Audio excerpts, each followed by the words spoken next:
ಎಲ್ರಿಗೂ ನಮಸ್ಕಾರ. ಕರಾವಳಿ ಕಡೆ ನಾಗಾರಾಧನೆ ಮತ್ತು ದೈವಾರಾಧನೆ ಅತ್ಯಂತ ಪ್ರಮುಖವಾದ ಸಾಂಪ್ರದಾಯಿಕ ಪೂಜಾ ಪದ್ಧತಿಗಳು.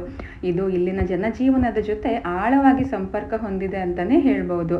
ಇಲ್ಲಿ ನಾಗಮಂಡಲ, ಆಶ್ಲೇಷ ಬಲಿ ಮತ್ತು ನಾಗ ಸಮಾರಾಧನೆಗಳಂಥ ಪೂಜೆಗಳು ನಡೀತಾನೆ ಇರ್ತವೆ. ನಾಳೆ ನಮ್ಮ ಮನೆಯಲ್ಲಿ ಆಶ್ಲೇಷ ಬಲಿ ಪೂಜೆ ಇದೆ.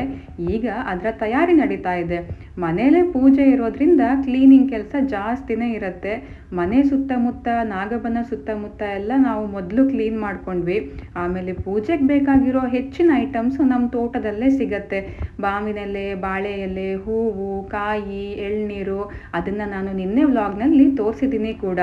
ಈ ಕೆಲಸ ಮುಗಿಯೋಷ್ಟರಲ್ಲಿ ಶಾಮಿಯಾನ ಹಾಕೋರು ಬಂದುಬಿಟ್ರು. ಮನೇಲೇ ಫಂಕ್ಷನ್ನು, ಪೂಜೆಗಳು ಅಂತ ಅಂದರೆ ಎಷ್ಟು ಸಂಭ್ರಮ ಇರುತ್ತೆ ಅಲ್ವಾ. ಪೂಜೆ ಫಂಕ್ಷನ್ ದಿನ ಚೆನ್ನಾಗಿ ರೆಡಿಯಾಗಿ ಓಡಾಡ್ತಾ ಇರ್ತೀವಿ. ಆದರೆ ಅದರ ಹಿಂದಿನ ದಿನದ್ದು ಮತ್ತು ಮಾರನೇ ದಿನದ್ದು ಕೆಲಸಗಳು ಮಾತ್ರ ಮುಗಿಯೋದೇ ಇಲ್ಲ. ಮನೆ ಹತ್ರನೇ ತುಂಬ ಜಾಗ ಇರೋದ್ರಿಂದ ಈ ಸಲ ಅಡುಗೆನೂ ಕೂಡ ಮನೆಯಲ್ಲೇ ಮಾಡಿಸ್ತಾ ಇದ್ದೀವಿ.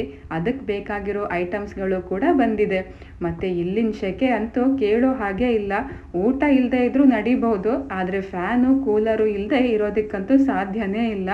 ಅದ್ರ ಅರೇಂಜ್ಮೆಂಟು ಮಾಡಿಸಿದ್ದೀವಿ. ಮನೆಯಲ್ಲೇ ನಡೀತಿರೋ ಸಂಭ್ರಮನ ಹಂಚ್ಕೊಳ್ಳೋಕೆ ಇದೊಂದು ಪುಟ್ಟ ವ್ಲಾಗ್, ಪೂಜೆ ವ್ಲಾಗ್ನ ಮುಂದಿನ ವಿಡಿಯೋದಲ್ಲಿ ತೋರಿಸ್ತೀನಿ.